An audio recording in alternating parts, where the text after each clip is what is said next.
evening, I'm Mark Seal and welcome to Final Score. Tonight, the national basketball team for the FIBA America Cup 2025 pre-qualifiers has been named.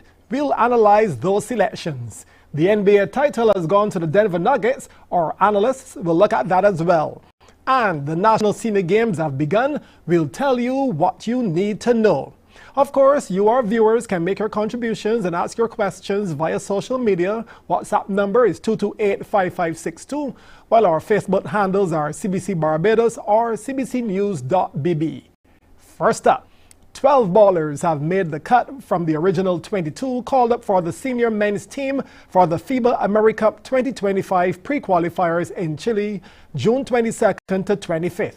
Their opponents in Group A will be Paraguay, the hosts, and Ecuador. The top two teams will advance to the final round in February 2024, and the tournament is also being used as a qualifier for the 2026 CAC Games and the 2027 Pan Am Games. The team selected includes Andre Lockhart, Darren Hurley, Keith Burkett, Kazarian Adams, Justin Pyle, Kyron Alexander, Tanner Thomas, Carl Thorpe Jr., Kimar Ben, Akeem Marsh, Makaya Moore, and Shikozi Bodie. With us tonight to analyze the selectees are former junior national player, administrator, and our Final Score contributor, Patrick Tannis, along with former BABA president, former national player, current administrator, commentator, and coach, Terry Elk Ennis. Good evening, gentlemen. Terry and Patrick will be here with us shortly. We just had the team there for you. And Terry, I'll go with you first. Your take on the 12. It's a good mix. Yes, it's a good mix. I think it is a mix between youth and veterans. And we are stepping up. This is not the Caribbean basketball. We're stepping up a notch. So I think the selectors decided to, instead of going all youth, to put in some veterans so that, we'll have some people to make sure that if it goes awry, that we have some veterans to pull it up. And what about you, Patrick? A good mix as far as you're concerned?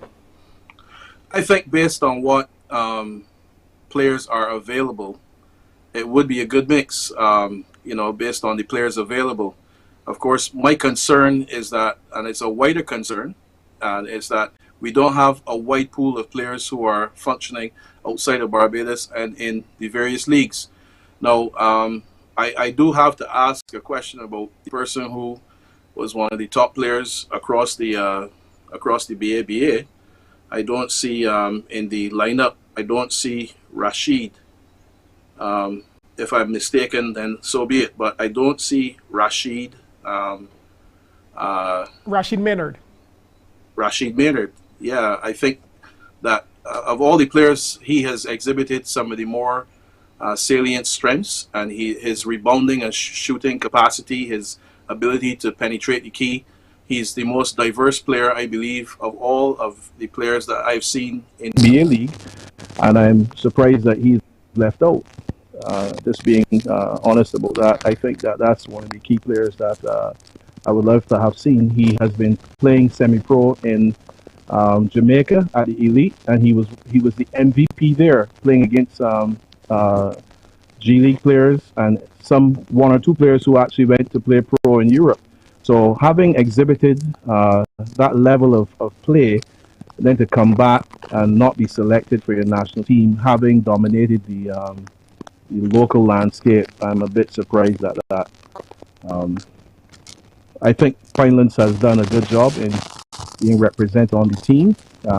We have our own version of Stephen Curry in the form of Darren Hurley, who can mix it up quite well. And I think that he has done enough to say that, yes, he has deserved his spot on this team. I have not seen Andre Lockhart play recently, so I don't know what he's offering. But I would prefer that someone who has done as well as Rashid, we know, and we can look and see online in his games, that I would prefer to have put somebody like Rashid Maynard on the team. Well, Terry, 9 of the 12 players selected are overseas based. From what you know of the players, should any local players feel undone? I can't really answer that because I'm not the head coach. And as you know, the head coach was an NBA assistant under D'Antoni. So he has no bias towards any club or team or anything like that. So based on practices, I think he basically chose his team on practices. There are a lot of people who would be upset they didn't make a team, and I'm glad to know that because that means it means something to them. But when it all is said and done, we have to say with coach is who the coach and selecting committee with who select the team, and he would have based all of his most of his selecting team on what happened at practice and obviously where we were playing because we cannot compare 30 games at Division One JUCO to anything in Barbados. So I would think that he would put all that together. He's an analytics guy, so he would put all that together and he would try to choose the best team going forward. I don't think he will leave off a person who he feels that could make a difference and just for leaving them off. That's basically. And Patrick, you were talking about Rashid Maynard, who played semi-pro, yes, but what about Devon Knight? I think he led the BABA in scoring so far for the season. What do you think about Knight being on the team or not being on the team? Absolutely. I think that Deveron has exhibited the athleticism. He's the top rebounder, top scorer. Again, a big surprise. Now, I have to mention that looking at the coach, he's from the Westchester area where we've taken up the Pinelands team, and Pinelands actually defeated the Mount Vernon school, which it feeds directly into the Westchester Knicks, where this coach comes from. I don't really know the coach, but just reading up on him, and we have a synergy with that area because Mount Vernon is part of the Westchester area, upstate New York, and I believe that the feeding of information into the coach, that's why you don't get a coach and bring him in just so and land him more or less and then expect him to know the players, know the team. Rashid was injured during practice and he broke his finger and then he recovered and went back to practice. So I don't know if the coach was aware of the intensity of that guy and his ability to turn games around both internationally and locally. Now, I just must mention that when at school level, when we took up the Pinelands team and Rashid was a starter, he averaged in the 20s and we defeated the Mount Vernon school, which is the top school in New York, which fed into the Knicks. So that was significant for Rashid. The team is already picked, so I can only say that, I think that was a major omission. But yes, Deveron, a great rebounder. He has the height. He's a leaper. Just a fundamental left hand, left step, drop step condition that could be fixed easily by a coach. So if the coach saw a deficiency in that, I'm sure he could have fixed it in a short period of time, and that could have been amended, and then we could have seen Deveron represent Barbados at the highest level and grab those rebounds because we have a height deficit that's natural to Barbados on that team, and they will be out rebounded based on what I see if someone like Deveron is not there. So that's an immediate weakness. Well, on that note, Terry, taking up from what Patrick was saying, how will they match up with Paraguay, Chile, and Ecuador? How will we match up? Well, I'm really excited to see the team play, and I cannot really agree with Patrick saying that the coach line and his assistant is Charlie Vanco, who is also a finance player. So he would get information about all the players. So I really can't say that he lied and doesn't know anything about the players. I think that would be erroneous to say that. But I am going to say that I am really happy with I'm looking forward, really excited about the opportunities. I'm looking forward to seeing how his style of play will work with the players that he has. And I think all of Barbados should really be excited to see what is going to happen next. As you know, this is a step up, so it will not be easy, but I think that I'm really eagerly looking forward to see how we perform in Chile. All right, guys, the next segment, we'll be taking questions from our social media followers. So before the break, let's talk some NBA. Patrick, the Denver Nuggets are the champs. Did the best team in the NBA win? Well, yes, I would say yes, the best team won. But I have to say that I can critique the Heat on the fact that, they should have looked at their inherent weakness. They do not have a center. They have a power forward acting and playing as a center in the form of Bam. And Bam did his heart's best against a longer wingspan Jokic. I think that Bam he pretty much would have had to play all game and be on steroids to deal with what was coming at him in the form of a deficient zone. They had a deficient zone with Miami because you would see that they 7 passes around and then Jokic or Gordon slipped into the back, and then boom, you had 2 easy points, and it happened all night. And then when they went to man, of course, the screens at the top between Jamal and Jokic, and it was over for the Heat. So yes, the best team won.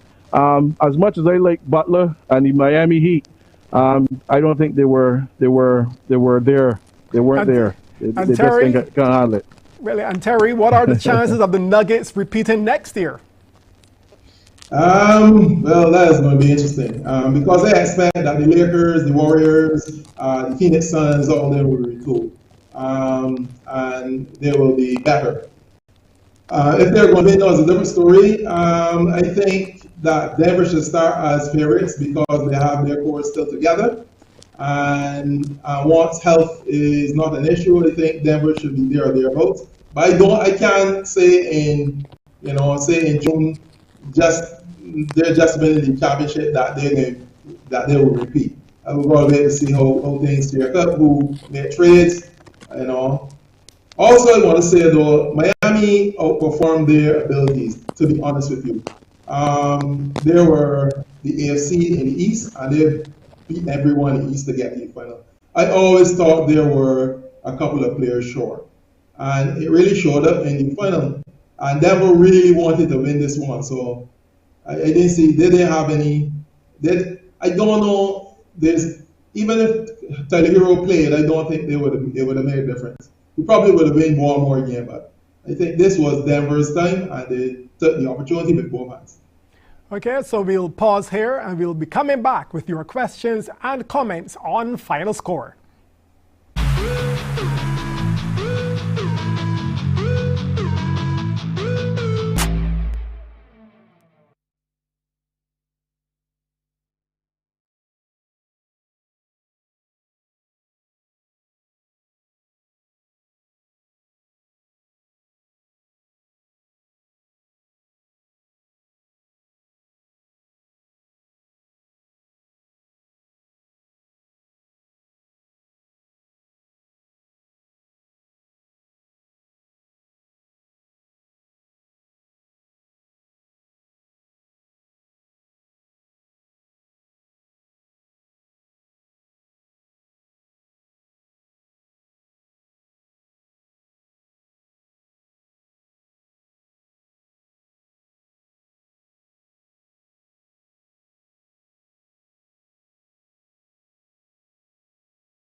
Welcome back to our guests and viewers. Let's now go to our social media pages for some questions. The topic right now is about basketball, local or NBA. So let's have a look at the very first one. So Patrick, I'll let you have this one.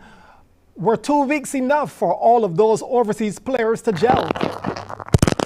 I would say yes, because they know each other, they grew up together, they played against each other in school league.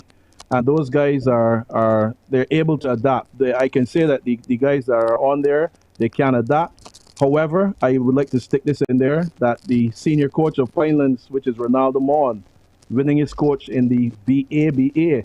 Pinelands has not lost the game. Why is he not represented on this national team? Very odd. Well, Patrick, I think you're showing that you're a member of Pinelands, though. I think they're clearly, because actually you have Vanterpool, your assistant coach. He's the assistant coach on the Barbados team. Well, you know what? The assistant coach is the runner-up. You should have the head coach there who's planning the strategy, right? Ah, You should have the head coach. He should be head okay. coach of your team. Let's go. Let's go to Terry, who incidentally back in the day, Terry, after Springfield, did you have a stint with Pioneers as well? Yeah, I played with finals and I also coached finals. There you go. Well, let's have the second one to you. Of the 22 players at trials, what percentage was locally based? Because we know there were 22. Forget that it is nine. We have 9 overseas players and 3 locals in the final 11. But we had 22. Terry, would you know the guess at the percentage of local players that were invited to trials? There's about 30 players that were invited, and that will be about 20 of the 30 players may have been local players. So in your opinion, the local guys had their opportunity. Yeah, they had opportunities. I understand that people would be a little. This is a new dispensation, so what pertained before will not pertain going forward. Not if Davin Blair is going to be our head coach. So you will start with an advantage. There's nothing saying that local players cannot play for Barbados. But obviously, you will start at advantage if you are playing at a higher level, right? So you will start with that advantage. But there's nothing saying that a Davron can't work on his left hand, can't work on his body, can't be the next, replacing somebody like Marsh, who probably this will be his last tour. So there still is opportunities for the local players. It's just at this point, and this was really quick. You had to put together teams in a hurry. And I think the coach decided that the players that would be exposed at the higher levels would get the nod. Basically, that's what it is. Okay, Missouri, let's go now to the next question. Patrick, you can take this one. There should be a rule to force overseas players to play locally for some amount of games in order to be eligible for national selection. How do you think about that? Well, that has to be taken with a pinch of salt. I think it's a good suggestion. I think the gelling and the ability to work together with local players, it has to be taken with a pinch of salt. Because if you have somebody in a Division I college functioning at that level, I think you want to see them come back and represent Barbados while they're there at that level. And I don't think the time would permit for them to do that, especially since this tour was literally, I don't think the players knew much about it. Everything was seemingly rushed.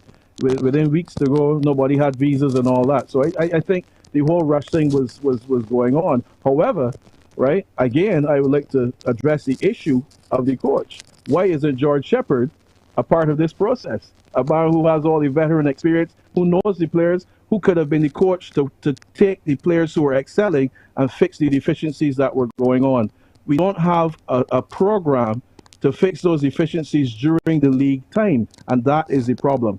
However, to answer the question in finality, I don't agree that you should take a Division I player who's functioning at that level and force them to join the league to play if they're functioning already at that level.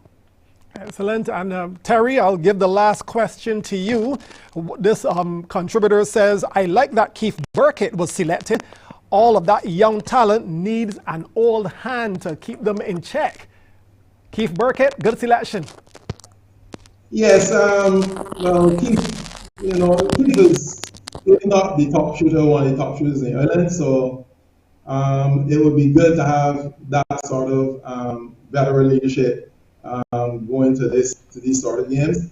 But I just want to say, I don't want anybody to feel this is the last tour that Barbados will ever have. I understand that not getting selected is hurt, because I was in that position before. I didn't get selected and it was hurt. But instead of trying to find excuses for you not being selected, look at yourself first and say, well, look, make sure that the next time they get called the trials, the only way they can leave me home is if they're not going anywhere. So I think that's how the local players have to look at it. They've got to go back to the drawing board and work on the games.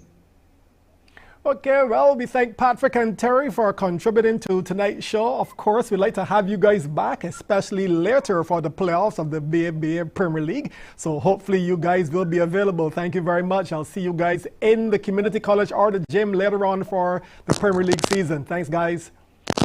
Thank you, Mark. No problem, man. Next up, Michael Jules enters the show as we switch to the National Senior Games. We'll be right back.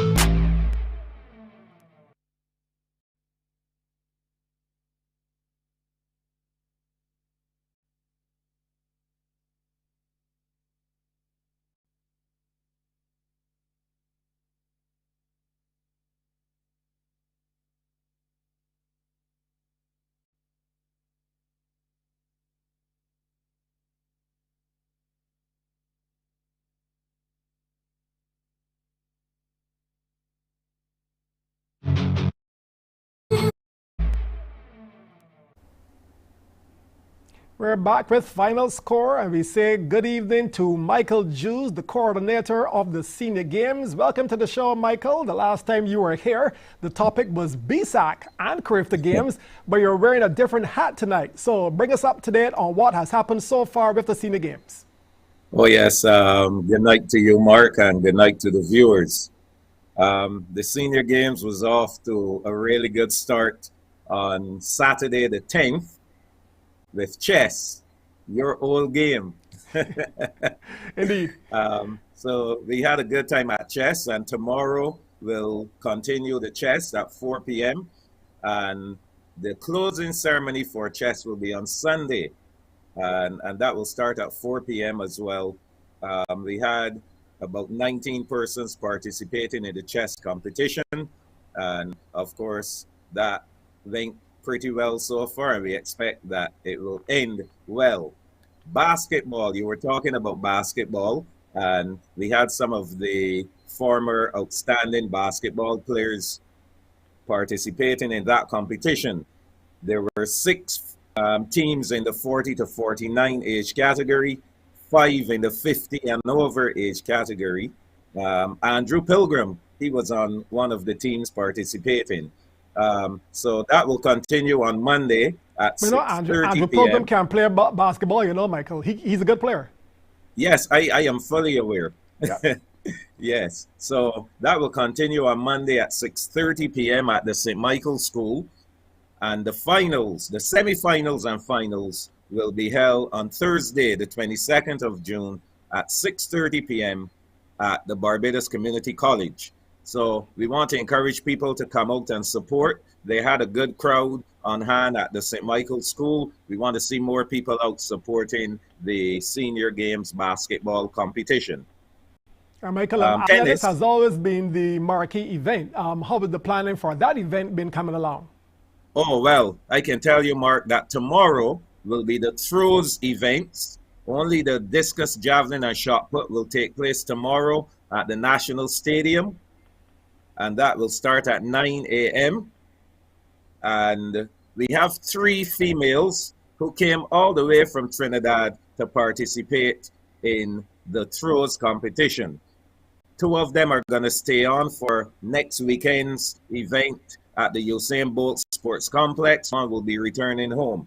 So we look forward to that. As you say, that's the marquee event. What will be happening this year will be Saturday will begin at 4 p.m. and Sunday will begin at 4 p.m. So we'll have a number of events happening on both days. One of the new things will be mixed relays. We're doing 4x1 mixed and the 4x4 mix for all the age categories. So Mike, you understand that as far as the athletes getting prepared, they understand that the UWI, they have come on board? Oh, yes. So what UE has done, they know that the track at the National Stadium is not in the best order. So come Monday and Wednesday next week, they have afforded all athletes who are participating in the Senior Games the opportunity to train for 2 hours. So between 4 p.m. and 6 p.m., all athletes can go down there and, you know, get used to the track there, mark out their run-ups, because we will be doing long jump, we will be doing high jump, we will be doing triple jump. again, one of your old events, Mark. A long time ago. That's a lifetime ago. Oh, yes. In terms of the tickets for the events, I know people will want to know. The tickets are out.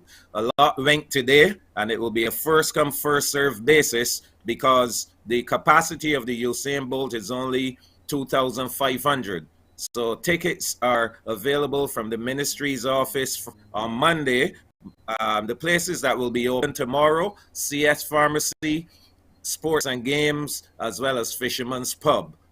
But from Monday, you can go to the National Assistance Board, the National Disabilities Unit, the Child Care Board, and back at the ministry's office in Warrens to get your tickets. And the tickets are free. Excellent. And Mike, what's next after the Senior Games? Is there a regional or international competition that a Barbados team will be selected for? Well, the ministry has not discussed that as yet. I know in the last edition of the Senior Games, there was no provision made for that. So far, we have not discussed it. However, there are competitions that people can go to on their own.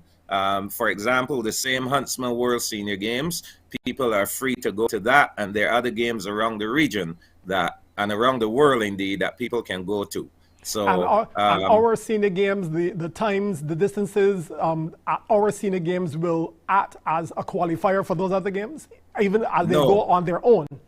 No. Okay. No. So what we are focusing on in terms of the Barbados National Senior Games goes beyond competition. Actually, it is about encouraging people to become fit and healthy. So that's one of the things. Live well, live long. That is the slogan that we have adopted. So what we want people to do, those who are approaching 40 years of age, that is the age where you can start competing at the games. We want them to come out and try out different things. Try cycling, try basketball, try road tennis, try track and field. And, once you start, we are quite sure that the next year and the next 4 or 5 years that you will be getting fitter and fitter along the way. And so that's really the central point of the National Senior Games. I encourage people to become healthy by participating in some kind of physical activity. And Michael, in the final 20 seconds that we have, the last time I saw you compete at the Senior Games, that was about, 7, 8 years ago. Are you competing this year, sir? Are you competing this year? Unfortunately, I have so much administrative duties that will take me away from the competition. But Mark, what I can tell you... And you're going to show me something? Yes.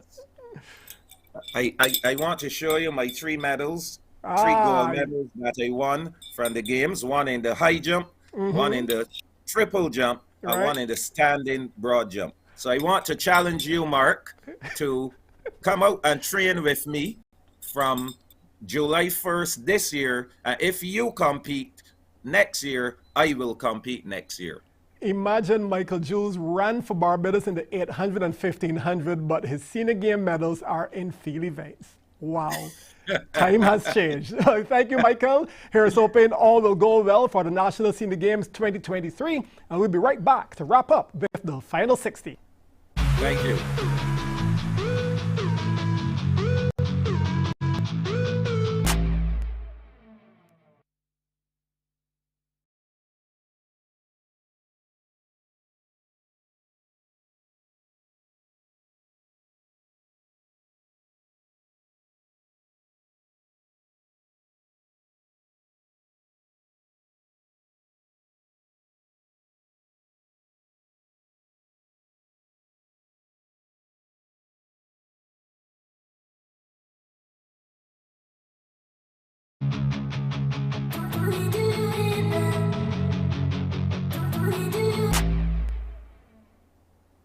As we wrap up this week's show, here are a few of the things coming up this weekend. The World Heritage Bridgetown and its Garrison Race Day is tomorrow. It's a night card and it starts at 4 p.m. The Windies will play their opening World Cup qualifying match on Sunday against USA in Zimbabwe, 3 a.m. Now, MCTV's ESPN Channel 308 is advertising that they'll be carrying the matches. And Barbados Tridents will be taking on Honduras in a FIFA International Football Friendly on Sunday in Baton Rouge, Louisiana. Of course, we wish the guys well in that game. It'll be a tough match. We wish them all the best. That's our program for this week. Join us again next week as more analysts and newsmakers join us on Final Score. Good night, and remember, let's be careful out there.